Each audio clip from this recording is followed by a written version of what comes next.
하루 10분 주식 투자 실전 매매 공부 쉬운 주식 가자. 자, 난리가 났습니다. 그죠? 아우, 잠도 못 자고. 자, 어젯밤 약 10시 30분에 비상계엄 선포를 했죠. 그죠? 자, 이렇게 되면서 급격하게 환율이 폭락을 하고, 그 다음에 야간 선물이 급락을 하고, 그 다음에 코인 시장이 급락을 했죠. 대충 11시 3분, 4분 정도에 국회 출입문 폐쇄. 그러나 그 전에 들어가고 또 중간에 뚫고 들어간 국회의원들이 꽤 많았죠. 그러면서 약 1시경에 비상계엄 해제 요구 결의안 국회 본회의 들어갔고, 자, 여기 190명이 모였는데 여기 참여한 여야 국회의원 모두가 찬성이 되면서 가결이 되었습니다.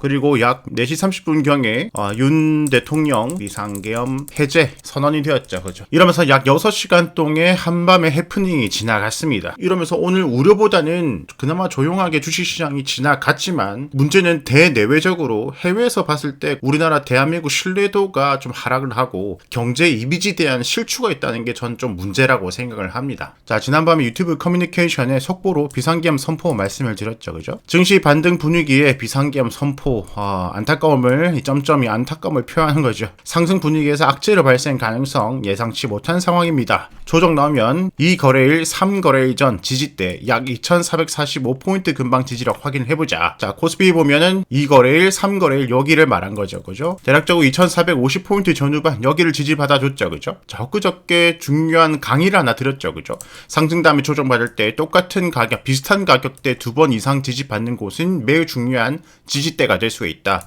요거 두 개 지지받고 반등이 나오고 다시 20선 돌파하고 상승 분위기에서 미증시도 지금 괜찮으니까 상승 가능성이 있었죠. 그죠? 하지만 다시 오늘 아침에 갭 하락을 하고 난 다음에 여기 이 지지대에 걸려서 시작을 했죠. 장중에 많이 흔들었다가 장 막판에 살짝 들어올리면서 양봉으로 마감이 되었습니다. 일단은 여기를 지켜주었습니다. 자, 치고 올라갈 상황에서 환장을 노리시죠. 그죠? 지난밤에 유튜브 멤버십 채팅방에 계속 함께 상황을 지켜봤죠. 예상치 못한 비상계엄이다. 이 와중에 비트코인 하락 20선 이탈에는 일부 줍줍기에 어젯밤에 뉴스를 와이프와 함께 보고 있었는데, 그때 보니까 업비트, 빗썸, 우리나라 코인 거래소 들어가니까 막 폭락을 하고 있더라고요. 요 현상을 와이프한테 말하니까 비상계엄에다가 하고 있으니까 코인 팔았냐고, 빨리 코인 팔라고 그러더라고요.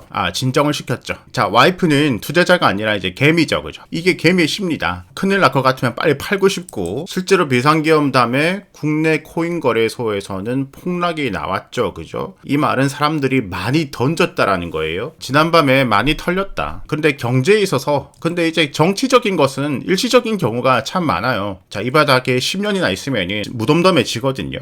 지난밤에 업비트의 비트코인 보면은 지금 1억 3천만 원대죠. 그죠? 근데 8천만 원대까지 폭락을 했습니다. 비트코인 뿐만 아니라 리플, 이더리움 거의 다 폭락을 했었죠. 그죠? 그럼 이런 거 보면서 하면 이제 매도 심리가 더 발동을 하죠. 비상계엄에다가 폭락을 하니까.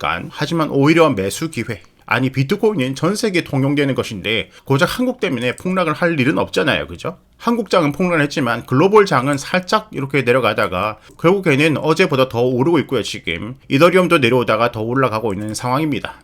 업비트 빗썸에 접속이 안 됐을 때는 대체로 미국에 상장된 비트코인 ETF, 이더리움 ETF 또는 계속해서 우리가 보고 있는 마이크로 스트래티지 이런 것들이 눌렸을 때 매수를 할 수가 있었겠죠. 그죠? 저도 지난밤에 눌러졌을 때 일부 좀 추가 매수를 했고요. 자, 1시경에 비상계엄 해제 가결이 되면서 코스피 야간 선물이 전저점 깨고 내려갔다가 회복을 하는 모습을 보여줬죠. 이렇게 되면서 아침에 너무 겁먹을 필요는 없는 상황이 되었습니다. 지난밤에 이걸 확인하고 주무신 분들은 그나마 걱정을 좀 덜하고 주무실 수 있었겠죠.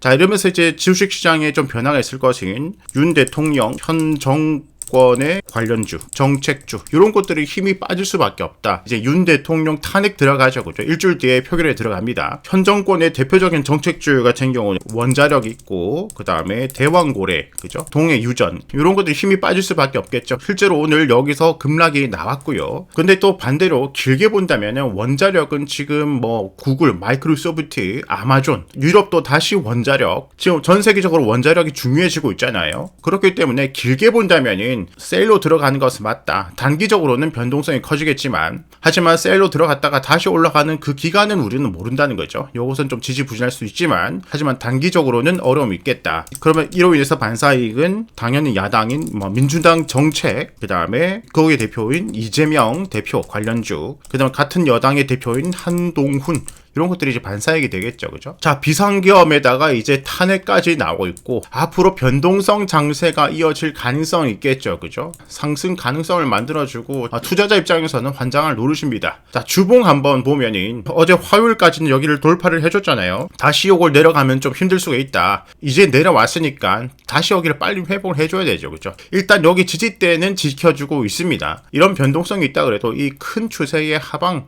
좀 더 내려가더라도 이런 곳은 지켜줄 거라고 좀 생각을 하지만 뭐 확신을 하면 안 되겠죠. 그죠? 깨고 내려갈 것도 뭐 생각을 해야 되겠지만 일단 여기를 지켜주기를 좀 바라고 빨리 증시가 반전하기 위해서는 다시 이 장대음봉의 중심을 넘어서줘야 된다. 일단 오늘 일봉을 보면은 갭 하락 다음에 오늘 거래량이 많이 발생을 했잖아요. 오늘이 특별한 날입니다. 그죠? 지난밤에 큰일이 있었고 거래량이 많이 터졌고 그렇기 때문에 앞으로 며칠 단기간에 중요한 가이드로 오늘의 캔들을 잡으면 될 것 같습니다. 오늘의 캔들을 가이드로 두고 위로 돌파를 하는지 아래로 돌파를 하는지 오늘 캔들을 기준봉으로 삼아보자. 단기간에도. 그죠? 아우 에라이 외국인 다 나가버렸네.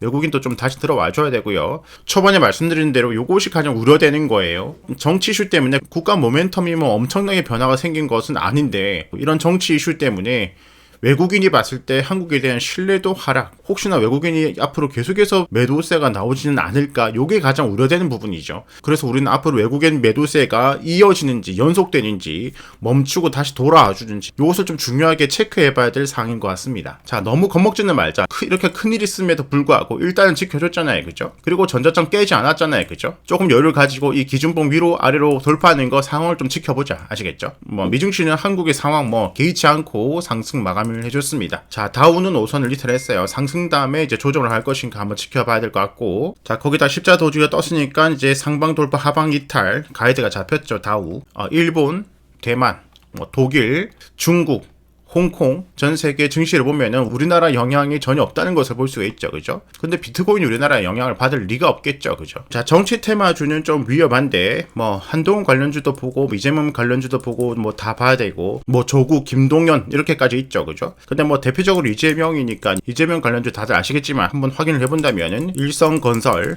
에이텍, 그 다음에 에이텍, 모빌리티, 하츠, 범양건영, 동신건설, 토탈소프트, 인터지스, 프리엠스, GL팜텍, 형지엘리트 등등 또 많아요. 이런 것들이 있다. 하지만 정치 테마주들 여러분들 경험해보셨으면 알겠지만 정말 이 변동성이 심하고 만약에 위쪽에서 샀는데 바로 테마가 죽어버리면 다시 그 가격까지 가는데 뭐 몇 달에서 1, 2년 걸려요. 초보분들은 좀 조심하시고 중수 이상들은 진입을 하시더라도 딱 손절각 잘 잡고 추적을 잘 해야 되겠죠. 그죠? 오늘 이재명, 한동훈 관련주들 움직여줬는데 이대로 치고 뭐 올라갈 수도 있고 아니면 또 쉬었다가 올라갈 수도 있어요. 그죠? 상승되면 내일 모레 다시 쉰다면은 이 쉴 때를 잘 봐야 돼요. 계속 올라갈 때는 초보들이 잡기가 쉽지는 않고요. 이런 종목들을 추천을 드리는 것이 아니라 지금 뭐 이슈가 이쪽으로 가고 있으니까 뭐 이런 게 있다. 정리 정도만 참고 정도만 하시고요. 자, 코스닥은 다시 저점 확인을 해줬습니다. 또 중간 가이드 이탈하고 내려왔죠. 자, 코스닥 이 저점대 이탈하는지 다시 윗골을 잡아먹고 5선 돌파를 하는지 단기적인 방향성 체크해보면 될 것 같습니다. 증시는 해석하기 나름이거든요. 공포 다음에도 반등을 자주 하기도 하고 그 다음에 지금 이렇게 정치가 불안정하지만 만약에 뭐 탄핵이 되고 이렇게 되면은 오히려 뭐 국가가 안정될 수 있다 이런 기대감이 또 갑자기 생길 수 있고 너무 겁먹지 말고 지켜보자고요. 아시겠죠?